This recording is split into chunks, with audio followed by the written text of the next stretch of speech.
Thank you. Okay, so welcome everyone. I am Emily Schlimwitz. I am the senior curator at the museum, and I'm joined by Takako Wilden, who's our fearless translator and group leader, and Sarah Nishiura, who is our guest artist and will be our creative guide as we go through Japan. So Takako, Sarah, and I went on this trip or a trip to Japan about it was last May, right? Yep. And so this will be our second time, and we had an incredible time. And Takako has planned some really wonderful experiences for this upcoming trip.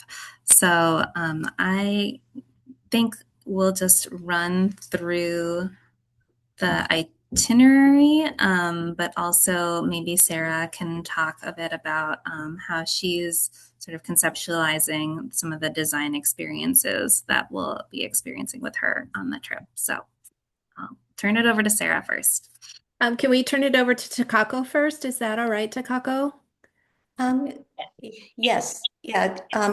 So Emily, would you be able to pull up the itinerary? Yep. Thank you. And I'll just do like a brief overview. So this is going to be 2-week trip and starts on the Halloween on the 31st. So you will be flying into Japan, and our first activity, if you will, is going to be our welcome dinner. And we'll meet and gather. And then the full day is going to start the next morning.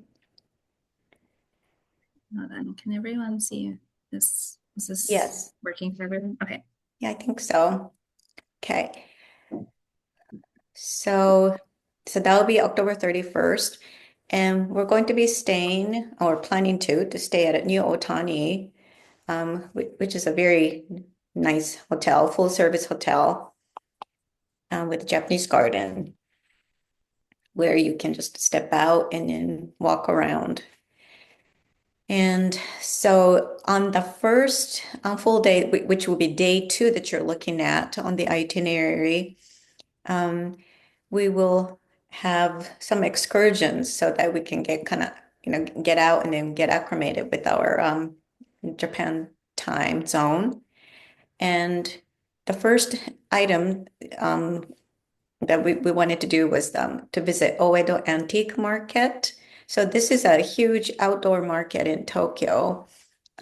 There are about, maybe like 150 vendors, and they sell, from like old Japanese textiles to like French teacups to stickers and ribbons and lots of, very interesting things. And yeah, so it just, even if you don't feel like buying anything, they're just really fascinating, just fun to walk around and look at. So they have not announced the date for November just yet. So I'm hoping that they will follow the schedule, which is usually on the first and the third Sunday of each month. And so right now it's tentative, but hopefully, that this will happen, that we'll be able to get to go. And then we'll also go to Nezu Museum. And this is an old museum where Mr. Nezu, he became wealthy from the railroad business way back. And he collected all these like Oriental art. And so they're exhibited there. And then they also have a really beautiful Japanese garden that you can walk through. And then after that, we will go to another location for little Japanese textile workshop. and we'll come back to the hotel. So, as you can see, that like a lunch and dinner included. So we'll stop in different places, to have meals. And in day 3, that's where we're going to start a day at the hotel banquet room, and then we're going to meet with Sarah, and she can talk about that more. But we'll gather together as a group, and then we'll have a little workshop with Sarah. And we also have a guest lecturer, Naomi Ichikawa. And after lunch, we will go to Mingei, Japan Craft Museum. And after that, we'll try to hit 2 fabric stores. One is Nuno and one is Okadaya. And at that point, if you are too tired, you could, skip it and then just have a longer, relaxing evening on your own. And then when we go to those excursions, we have a bus that's going to take us. So unless we have to take like a bullet train or domestic air, or in some cases subway, but I don't think we are going to do that very much. So it's mostly going to be riding around in town on a bus with a driver. And day 4, we'll do some excursions in Tokyo. So it's going to be like a little sightseeing day. And we'll go to famous Asakusa Sensoji Temple. This is one of the oldest temples in Japan. And nearby, there is a place where we can change and dress up in a traditional kimono. And if you like, you can also have a tea experience. So we'll do that for a couple of hours. And then we will go to Nippori Textile Town. So this is a textile district where the whole street is lined up with all kinds of stores, and then they sell from leather to cotton to linen to sewing notions, patterns, ribbons, buttons. It's just really, really fun to go there. And after that, we'll head over to Tokyo Skytree, and we can go up all the way to that observation tower and then look out what Tokyo looks like. And depending on the time, and then the weather, you can really see far towards Mount Fuji. And then, so we're still staying at New Otani, and then we're going to have another guest artist, Kumiko Fujita, and then she will come in, talk to us about her quilts, and then we'll do a little workshop in the afternoon with her. And then we will take an domestic air, and then we're going to fly to Tokushima. So this is a small town in Shikoku Island. And then we will check into another hotel. And then day 6, we're going to meet with 5 or 6 quilters there. So they have like a little group of quilters that they meet on a regular basis, and they do exhibits. And so, we'll get to meet with them, and then it's kind of like a trunk show with them. And Tokushima is also famous for indigo dyeing and the special weaving that they do. So we will get to visit those places during the couple days that we're there. And so we'll be able to meet with the quilters and mingle with them, and then we'll do some sightseeing that are just very special to that area. And then day 8, we will leave Tokushima. So this one, we're just going to hop on the bus, and then we'll go across this long bridge over the ocean and go back to the mainland. So it will be like a fun way to travel.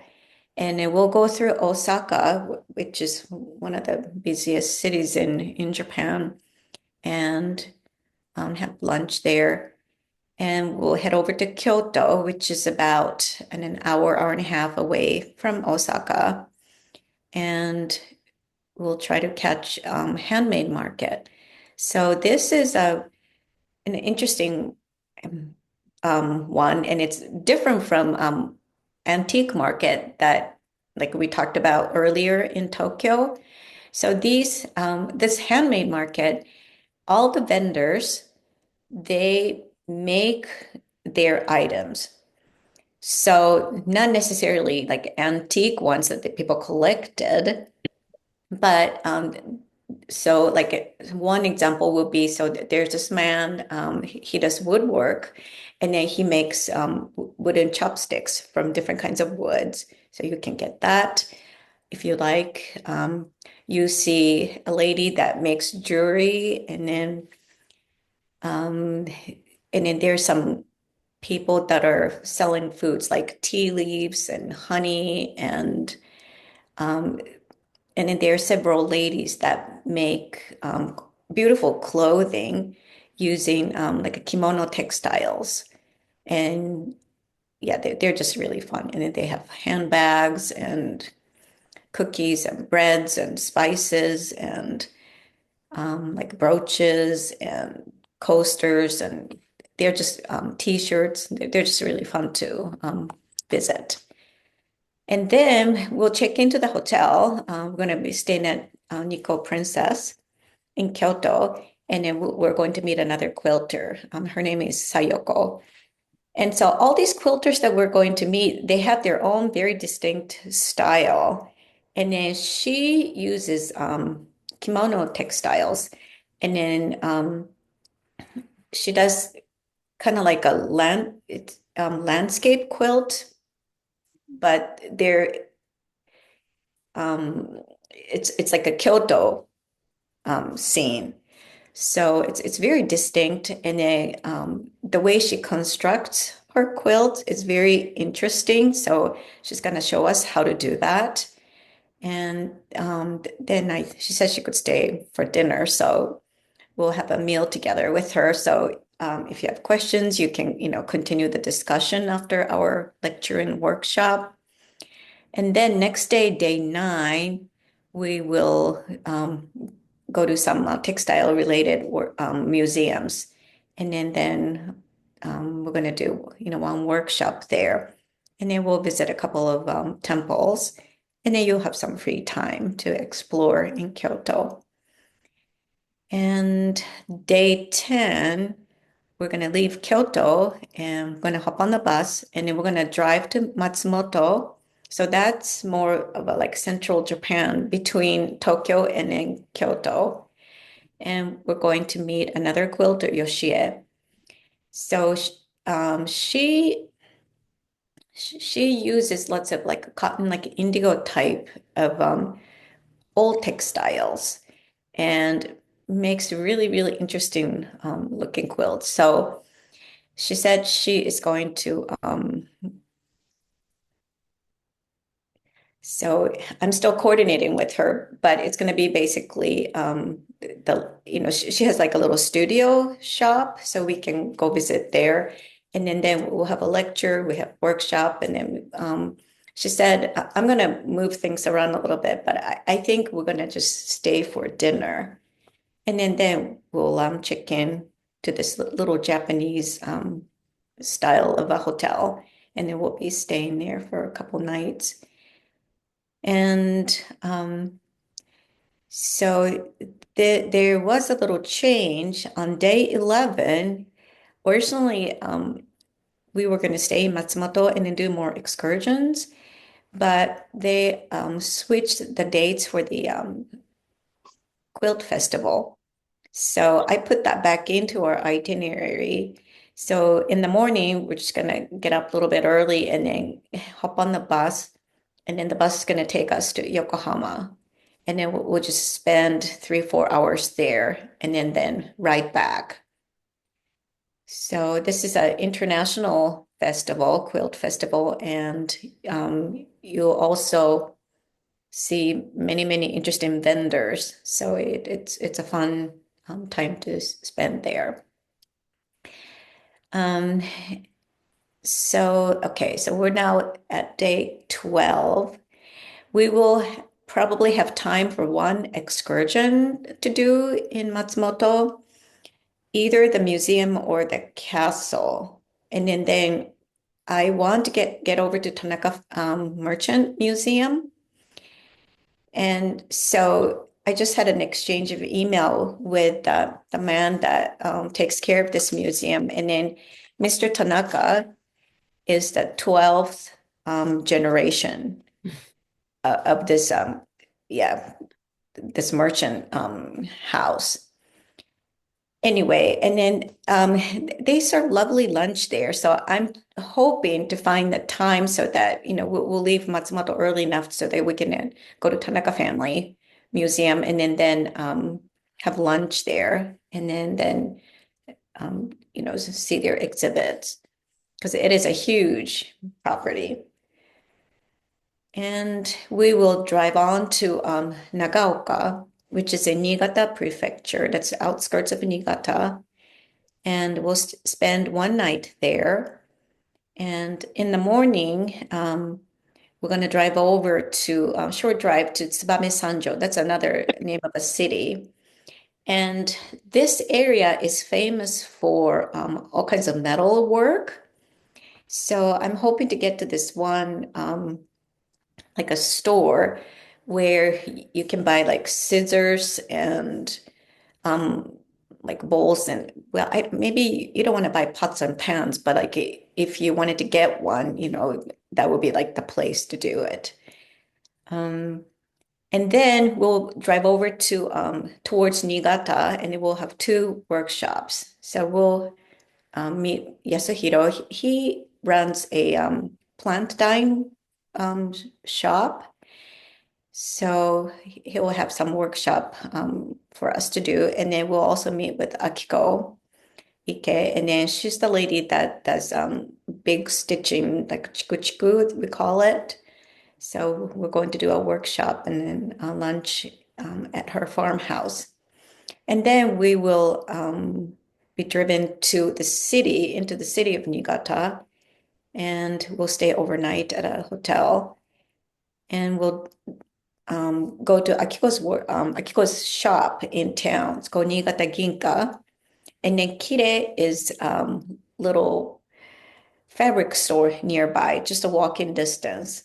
So we'll do some shopping there, and then we'll go to Northern Culture Museum, and we'll visit Tachikawa's. So Mr. Tachikawa has a weaving factory. Um, so they're called Kamedajima stripes. And he revived this textile pattern that existed in Niigata. And then he makes really beautiful textiles. So we'll visit his shop. And then we'll take a bullet train to go to Tokyo, and then we'll have farewell dinner. And then that'll be the end of that tour.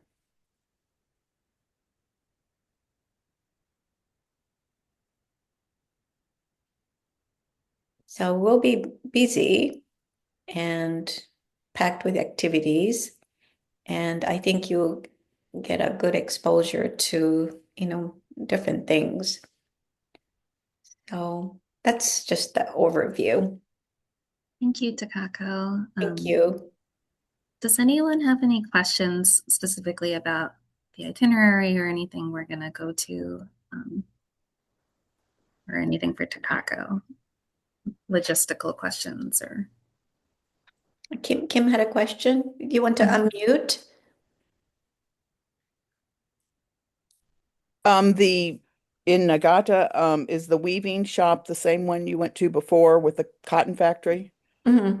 Okay. Yes, it is. Okay. And is Yeah. plant dyeing where the person on same property is her farm that did the persimmon dyeing? Well, the plant dyeing, it's walking distance from Akiko's farmhouse. Okay. Yeah. All good things. And then the three cities Tokushima, am I saying them right? Matsumoto, uh-huh. The three that are not Tokyo and Kyoto, are they chosen for the textile opportunities, or are they also beautiful place? Well, I guess everything's beautiful Well, to see different landscapes. yes, so Tokushima and Matsumoto are added as new, new to the trip. So Kim, we didn't go there last time. Right. So they're new because those quilters live there. So we want to go visit them. Wonderful. Okay. Yeah. That's all.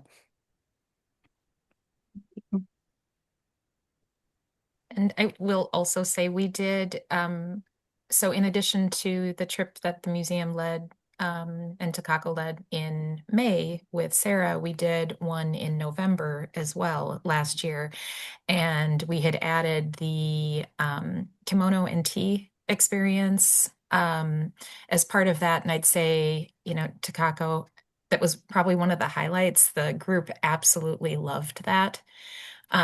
It was a lot of fun to be able to do that. And like Takako said, it takes hours. It's not it's not just a commute, it's all of the levels and layers of, but it was just really fun to be able to have that sort of experience and then have that with the tea experience. Yeah, so there are yes, the staff members, so you can choose the color of the kimono and an obi sash to wear, and then they will dress you. And yeah, so it's really fun.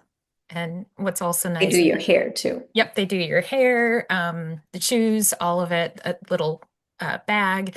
But it's also nice. They work with all sizes. So, we had a huge range in the group that went in November, and they can accommodate pretty much anything. So, Mhm. it was a really fun thing for everybody to, kind of have that. And we had both in the November one, men and women. So they did both.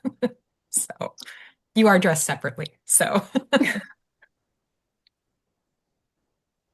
Sounds awesome. I guess I have a couple of questions. Um, I haven't traveled internationally like that before.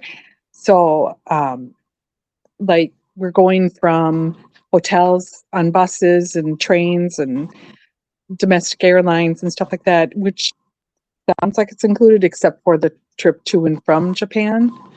Um, as far as luggage, what would should we be looking at? And then if we're purchasing things, can we have them sent or shipped, or do we carry extra luggage to bring stuff home? Because it sounds like a fun shopping trip. Okay, so there are many ways to do this. Generally speaking, it's easier to travel light, so you don't have to keep track of lots of things. Now, but it is always fun to bring um, things back. And you would have to on a trip like this, because you were going to go to fabric stores and you might find a favorite frying pan, from Japan. So a lot of people bring one large suitcase and then one small like carry-on size and then a backpack. And then have some room in the large suitcase or so there's a suit so it's not packed to the max when you travel to Japan, so there's room. Mhm. I personally do not recommend trying to ship things back because it would just be very expensive, and then with the customs duties, I just don't know how much things are these days because things are like changing all the time. It's much better if you just carry your things home. Sarah, I know you bought things last time, and what worked for you? So what I did was packed very light, and then when I needed to, I bought a cheap duffel bag, and kept putting everything that I knew I didn't need for the traveling in there. And then I was able to store it at the airport and then it was just there for me when I was ready to fly out. So that's a good way to do it, that you don't have to carry everything. But it was a little different because I was, this was for I traveled after our tour, and went to the airport to pick up my husband and my son, left my things at the airport that I didn't want to travel with, and was able to pick them up right before I flew out. But there are transportation services where you could get it from your hotel to store at the airport, I think, things like that. So you don't have to carry every souvenir that you're buying with you. But I do kind of recommend separating those, having some kind of suitcase or something that you can be keeping everything that's not necessary for your traveling, for your daily clothes and things. Separate your souvenirs from your clothing. So I'm still working on the detailed itinerary, but one of the things that like we might do as a group is that from like hotel to hotel transfer, I might get collect everybody's large suitcase and then just have them ship to the next hotel so we don't have to carry everything. Mhm. Um, it, yeah, I'm just looking into that option. So, and then Japan has this fabulous like a luggage the service. It's kind of like UPS or FedEx, but yeah, they're just very good at collecting everything and keeping track of your suitcase efficiently. So, yeah, I don't think you have to worry too much. About about your suitcase situation. You just need to like when you book the airline tickets, you just need to know what the limits are, like the size and then the weight.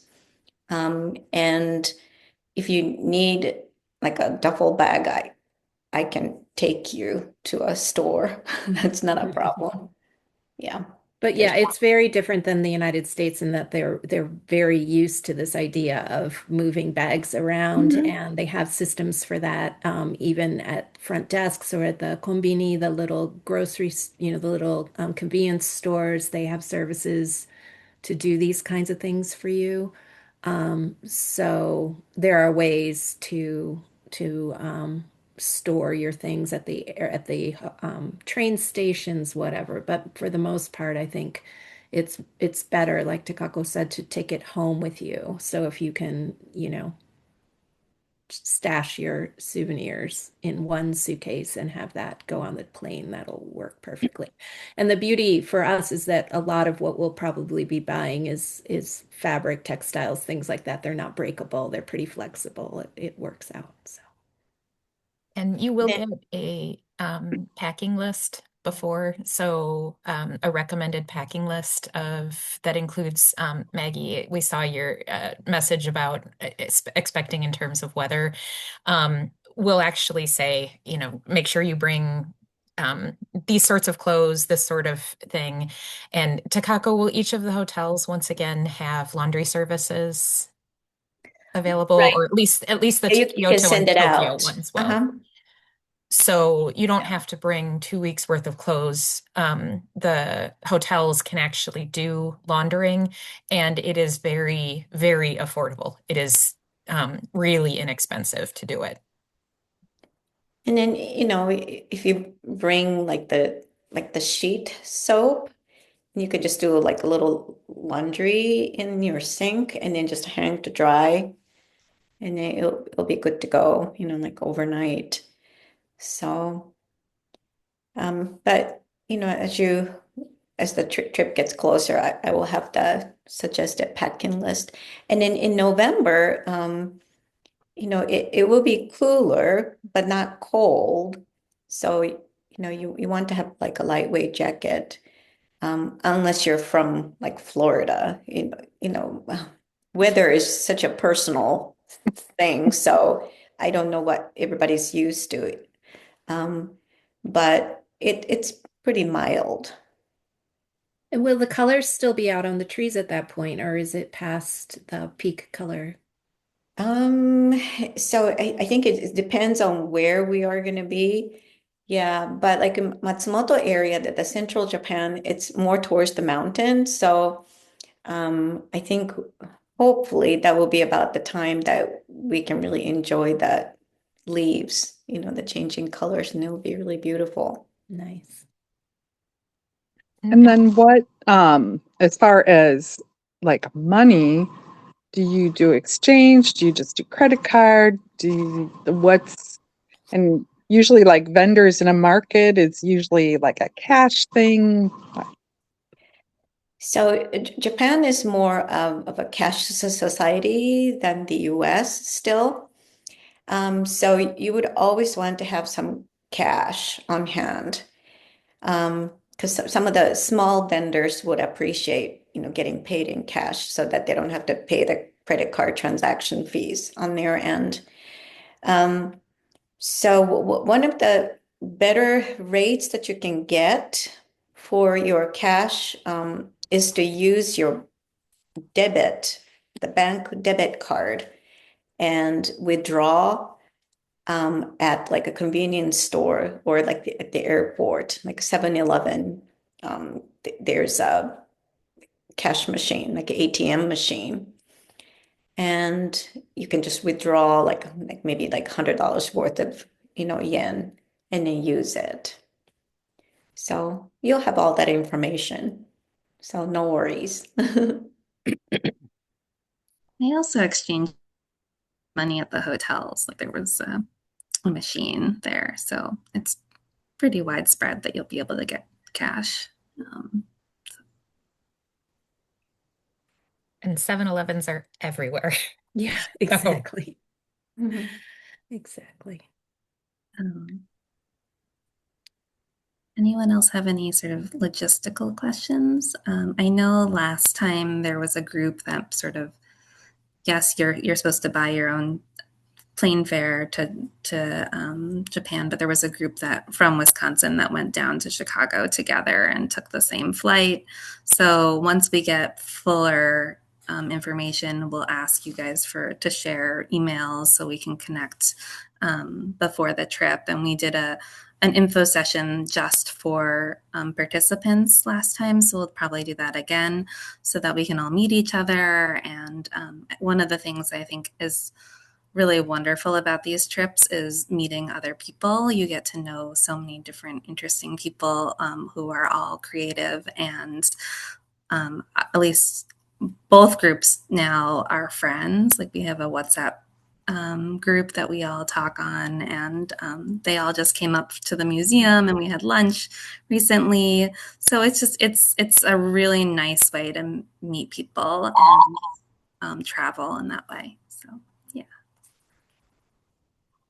And Melody, to answer, just to confirm what you were thinking, while your transportation to and from Japan is your responsibility, transportation within Japan is included as part of the trip. So whether it's the airfare within country or the busing or the bullet trains, all of that is included, and all of that is arranged by Takako, actually. But it's all planned and arranged for those things. You're going as a group with that. So even if you're not super comfortable with traveling, you're given heads up. Takako will send a message out the night before, kind of giving everybody a heads up about things and stuff. And you actually get one of those messages each night. So there's hey, this is what's going on tomorrow to be able to prepare. This is when we need to be at the bus. You get one of those each night, the night before. So it's very smooth. It's very concise. If you have questions, you have time to get any of those. And Takako's with us the whole time. So she's super. amazing. That's super. I'm still the plane from Chicago, because that's where I would go as well, because I'm only an hour out of Chicago. When do we have to book that? If we're going as a group to Chicago and possibly flying out as a group. Yeah, I guess I have questions about that. So I think that the best thing to do is just to start looking like 3 to 6 months prior. And unless you know that there's someone that's flying out of Chicago, I think it's difficult to coordinate that traveling together. So my suggestion would be to just go ahead and set up your own traveling schedule to Tokyo and then back on your own. And then at some point, we will share the information to all the participants. So at that point, you might find someone that's on the same flight as you are. And then you can, coordinate like traveling, let's say from Tokyo, the airport to hotel. Maybe you can share a taxi. Do you Yeah. have recommended airlines? So I'm where sure for are you us, flying from? Virginia, so we would have to get to Chicago or LA, Chicago, okay. you know. So they're like United flies direct. Japan Airlines is very nice. Also ANA, All Nippon Airways. That's very nice. American, I think they have a direct flight, and then Delta. Um, and so there Delta's are direct two flights are not from locations. Chicago. Delta's direct flight is from Detroit. So just as Okay. so I think American and United and United. Japan Yeah. have direct flights from Chicago.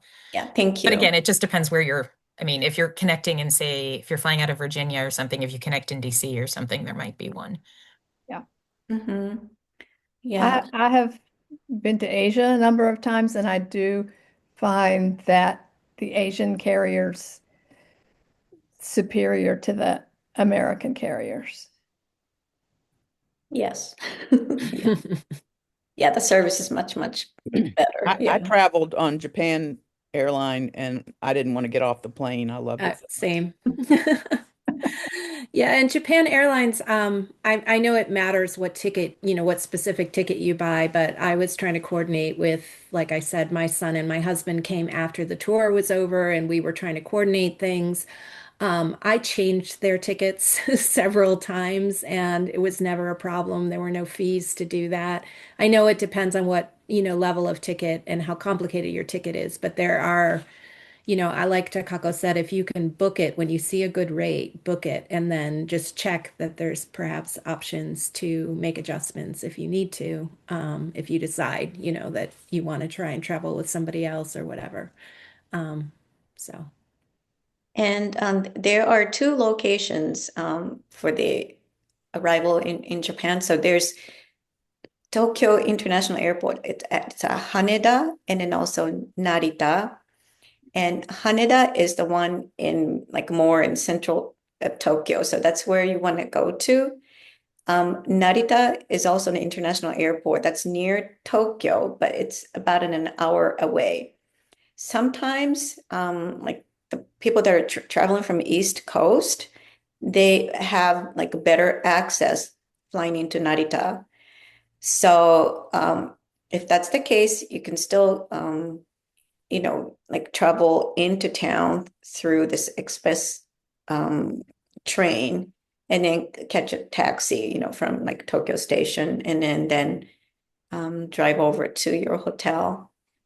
So it's not terrible, but it, will take a little bit longer.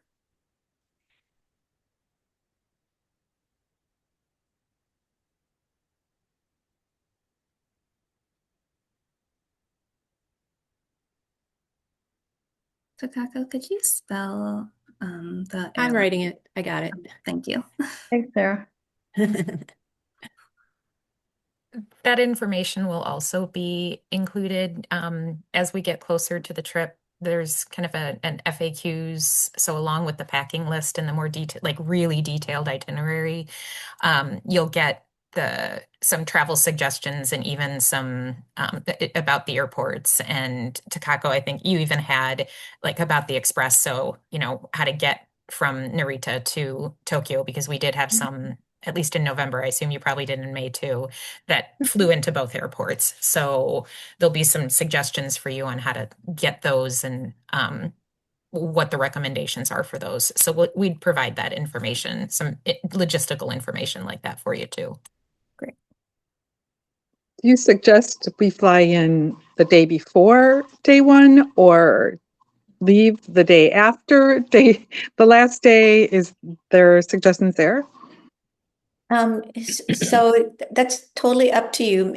Many folks just fly in like a 1 day, so there's like a buffer day, so you'll have a like a whole day. So yeah, many people arrive like a couple of days before, 1 or 2 days, and then some of them have extended stay. So that's always an option. I think it's nice to, yeah, have a little extra time if you can.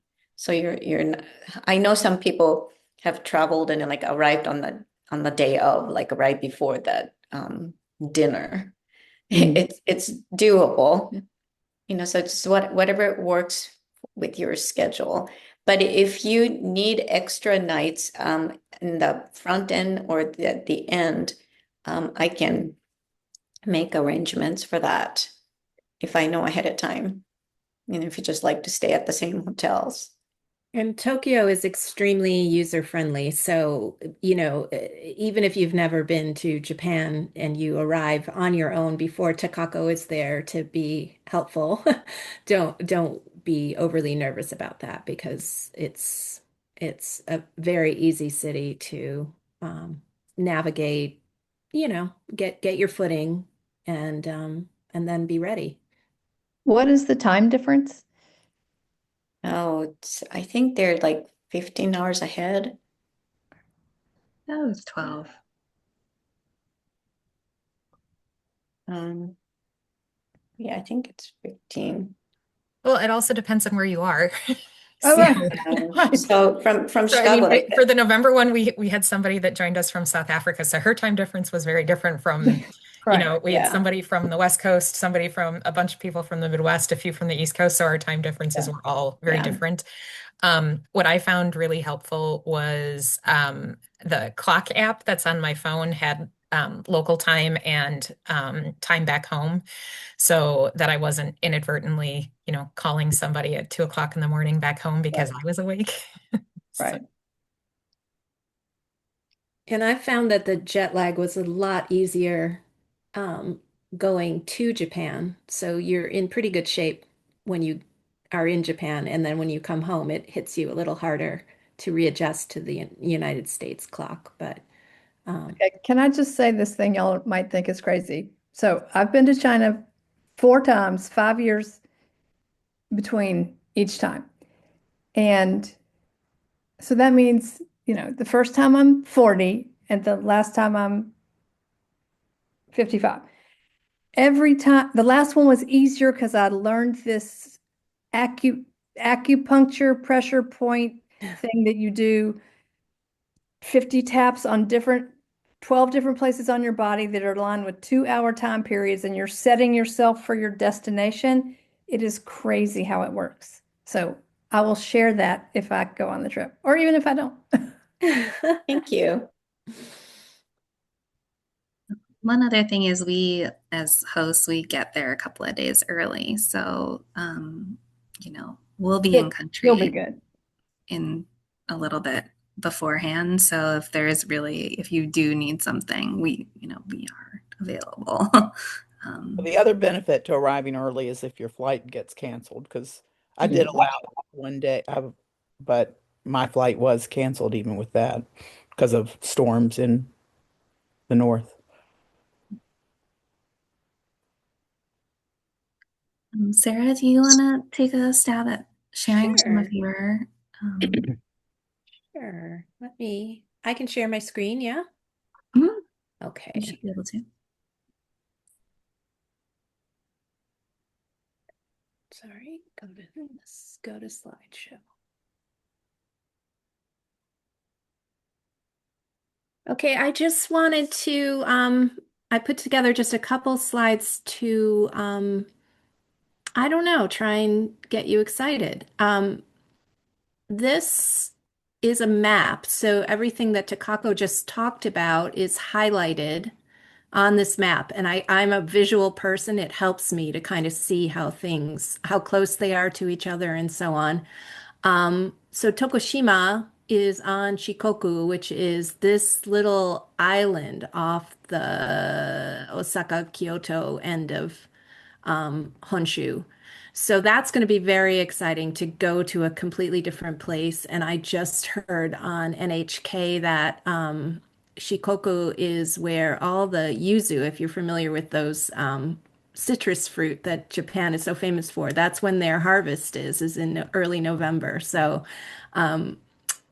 I just thought that was interesting because I'm a big fan of the yuzu. So we're going to be there when different, if you've been in other seasons, you're going to have different food experiences based on the seasonality. So I'm excited to go in the fall and see what's on the plate. So I wanted to share that one of the things that I want to kind of bring to the table when we travel, besides being a quilter, I am really interested in how you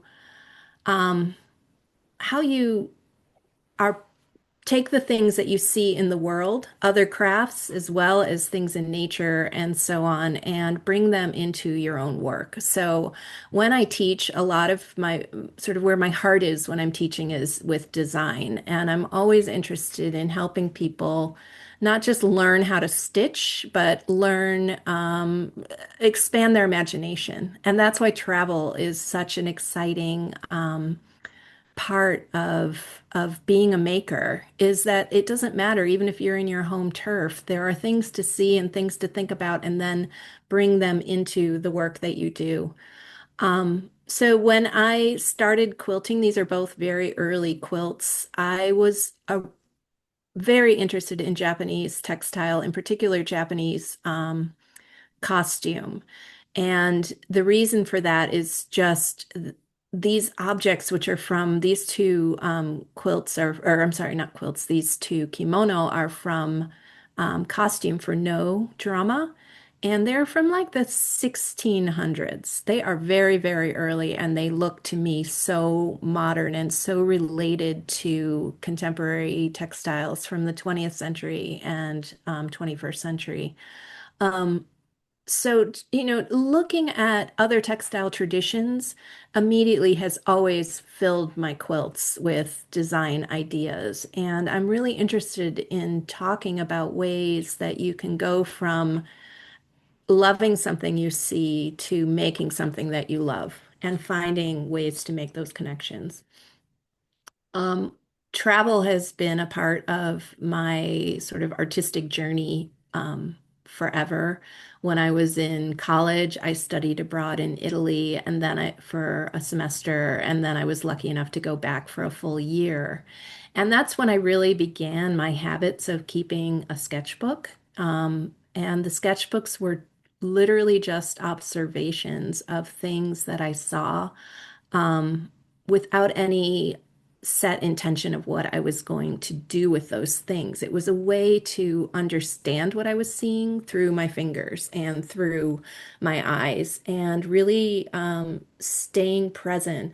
And I think nowadays we all use our cameras a lot, which is sort of a complementary technology, but drawing does something. And so when we were in Japan, last time, I encouraged everybody to work in their sketchbooks, and those sketchbooks could be drawings, they could be notes, they could be uh, scrapbooks, collections of things that you saw that you liked and you kept, and then even working with those things. So everywhere I went, I was carrying my sketchbook, and every night I was drawing in my sketchbook. And the great thing about that is it's just such a low stakes way to record your journey. And I had so much fun looking back on these sketchbooks to even just put this slide together for you all. Um, and I really believe in that kind of idea that what drawing, what traveling, all these things is to be present in the moment that you're in, and then take those things and turn them into design. So like I said, complementary technology. I also was going through lots of old photos and thinking about things that I saw. And I was particularly really interested in the gardens and the composition of gardens. And these are just three examples of photos that I took. And the reason I'm showing you them is that what surprised me is when I came home, most of my work in the past has always been geometric abstraction, but I have made three new quilts since I got home, and they are all really influenced by what I saw in Japan. And it's not that I'm trying to make work now that looks like Japanese art. What I'm trying to do is take feelings and ideas that are kind of percolating in the background from those drawings, from those images that I took, and pushing myself to move into new territory with the work that I'm making. Um, so even even with full expectation that this was going to be influential, I was surprised with the sort of radical shift that my work has taken since I got home from this trip. I know that this is going to be a trip that's full of opportunities to talk, particularly to contemporary quilt makers. And I'm really excited about that because I'm curious to learn from people who are um, making quilts in the environment that's very familiar to them and is completely alien to many of us, and seeing how they understand their spaces and their environments and how that filters into the work that they make. Um, this is just a drawing that I did last year in anticipation, but one of the things that I love to do is think about things that are real and how you go from the world around you, from concrete things into pattern and into the world of quilt design.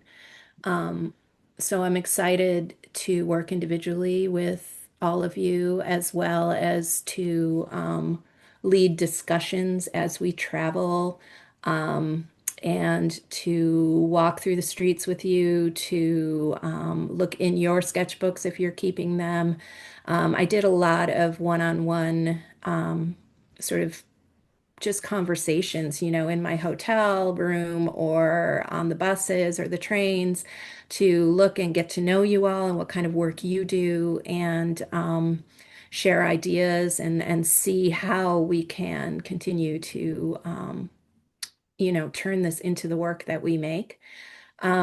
We had a studio visit last summer. The group of people who we went to Japan with came to my studio here in Chicago, and we got a chance to see some more work that people were making and to see my work in progress and just, stay in touch about these things. And then, like Emily said, we just went to the museum together, met up there, and talked even more about like what kinds of how our experiences together on this trip have manifested themselves and turned into the work that we're making. So I think that this trip has the potential to be really impactful in how you see quilts and textiles, but also just a real opportunity to um, get out of the world that we're all bogged down by on a day-to-day basis and be in a place where things are, unknown and unusual and to us, and surrender to that sort of sensation and enjoy it and learn from it. So that for me is what travel's about. And I'm really excited to take this trip and have a whole new experience. So that's what I wanted to share. Thank you, Sarah. You're welcome. And if people want to see any more of my work, it's on my website, which is my name, sarahnishiura.com. So that's easy to find. And I'm on Instagram as Sarah Nishira Quilts. My family history, I didn't mention this, is my father's side of the family immigrated to the United States from Japan. So I've sort of grown up knowing a lot about Japanese culture without having traveled extensively in Japan. So everything that I learn is from particularly that last trip has given me a different lens to see things that I thought I knew. And, keep moving forward. It's very exciting. And one of the things that I thought was really valuable last time was Sarah. So she'll give us a sort of a lecture at the beginning of the trip and sort of orient us to this new culture and the history, so that when you go into the museums or you go to the gardens, you'll have this kind of in your back pocket, this lecture from Sarah. And she really sort of, I don't know, it was good for me in terms of like knowing kind of what I was gonna experience over the next 2 weeks. So I anticipate that she'll do that again, and that Yeah. sort of, so. Absolutely. And I'm really interested in all crafts. Even though I am a quilt maker, I am just so excited to see any kind of made objects. And so Takako's working in some of these Minge museums is particularly interesting to me because Minge is the folk crafts of Japan. And a lot of these things are really inspirational as objects. And there is a whole appreciation for everyday things and design in Japan that is really special. And so we're going to have a lot of time to look at things that aren't quilts, as well as quilts, and as well as textiles, to take inspiration from things that are outside of the experience of perhaps going to the Yokohama Quilt Show where everything will be quilts. So. Amazing. Well, that brings us to the top of the hour. This was recorded, so if you want to reference it back, we'll have it. I'll send out the link. It'll be on our YouTube channel, and then we will share. I think we've emailed with all of you. So if you have any questions as you're trying to make your decision, or you have any questions after you've made your decision, we're available. And we have a nice lead time between now and November, so there's lots of time to connect. Takako, do you have any other? Oh, sorry. Do you have a deadline for making the commitment? Is there like, you want us to decide by June or? I think, Takako, we were hoping for like mid-May, right? Yeah, end of April. Like, the sooner the better. So then, I can proceed with the bookings and Okay. Do you yeah, expect June's a little late because Okay. yeah. Do you expect it to feel like your one in the last one? We hope that it'll fill. Yeah. Both trips sold out. So most likely, yes. Your website has a different price on the front than it does when you check out. Is that, just want to make sure. That's because of the deposit? It's because of the deposit. So you pay it in two Okay, phases. thank you for drawing that attention. Yeah, attention but to you that. pay in two phases. So you pay 50% of it now, like when you sign up for it, and then the other 50%, we'd send out a link. The surface says 10,000 and something, but the total on the two payments adds up to 9,000 something. That I one's think you have correct. that. I think you have that old information, Yeah, maybe. we'll correct that. It's the lower one. Yeah, I think actually I was going to mention that to you, Melissa, Emily. I think there is still one way that you search it and find that trip that still has the old price on it on your website. So you might want to check, or maybe that's been corrected in the last few days, but it was there still. But yeah, the price is lower than what we originally had put on the website. It's the 9,000 Yeah. number.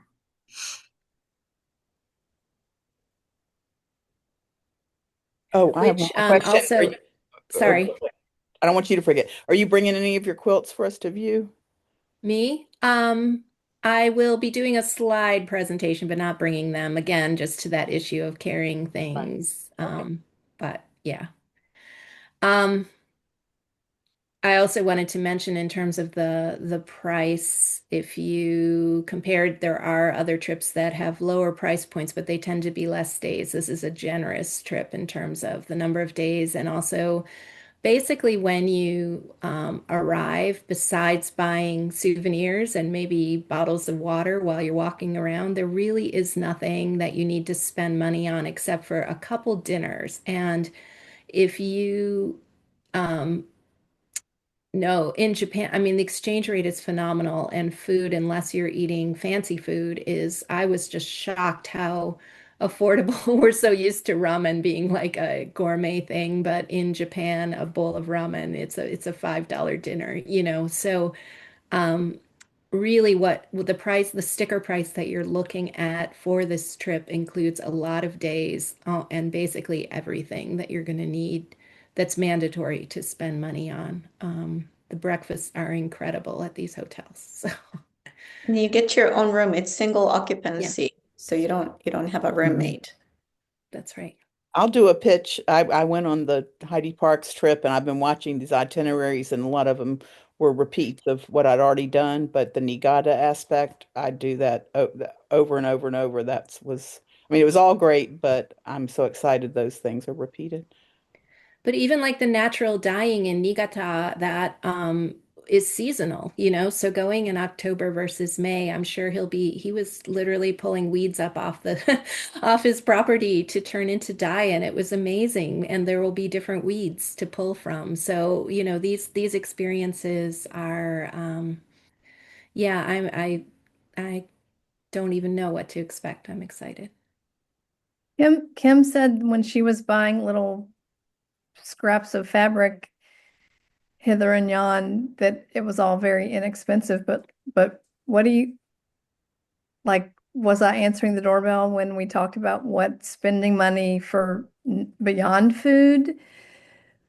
Like, how are we going to ballpark that? Ooh, that's a hard question because I don't know what you're going to It's buy, very but individual. Yeah. yeah, and then yeah, just bring your credit card, and so you can spend it on what you would like.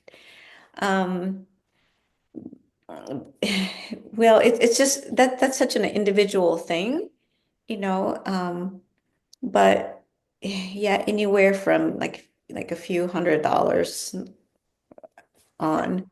To, to I up. mean, I'm incredibly frugal. I bought very few things and very select things, but everything I bought, I was able to buy it happily because it was cheaper than in the United States. Sure. The exchange rate, at least at that point, was really good.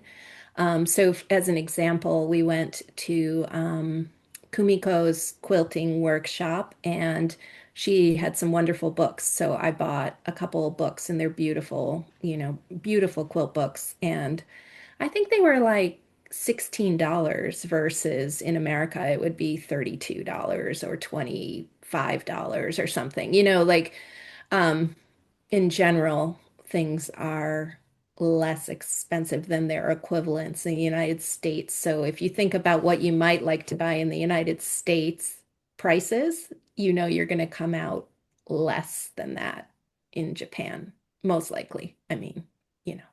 The most expensive thing I bought were nail clippers in in Niigata because of the metal. I guess it's because of the metal, right? It's a metal, Uh, yeah, you metal had work. recommended how great they are, and several people on our trip were like, "Best nail clippers I've ever had." But yeah, Yeah, they are literally good. scrap bags for $1. And And those fit in your suitcase very well. yeah. That's not a problem. So, Oh, people spent good money at Nuno. Am I saying that right?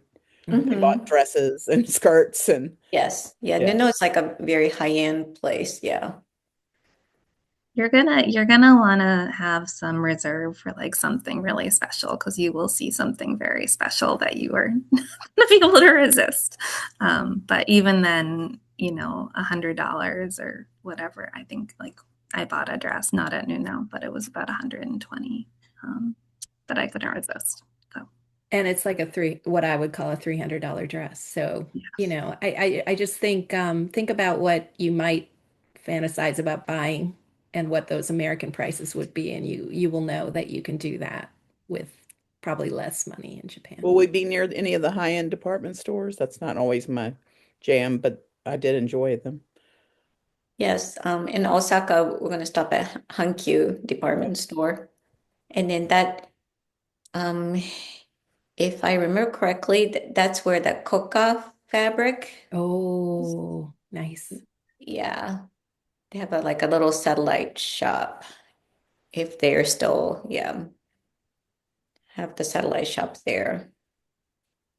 Which again, you can get that in the United States, but it's like $20 a yard. So I'm sure that it's more affordable and more choice in Japan.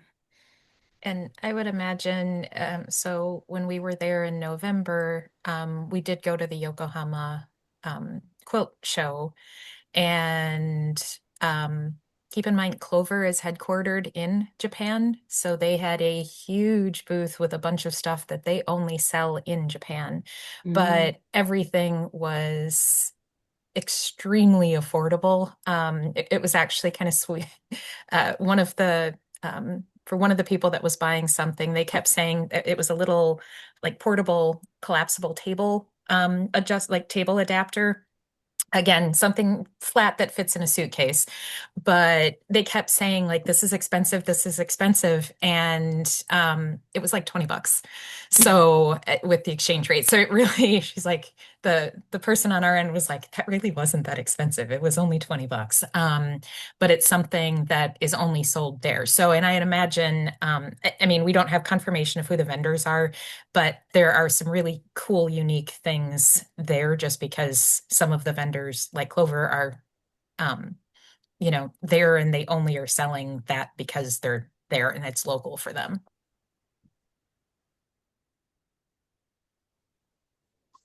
Well, thank you all. Thank you for spending the hour with us. And yeah, if you have any questions, please do reach out. And we hope we'll see you in November and get to experience Japan with you.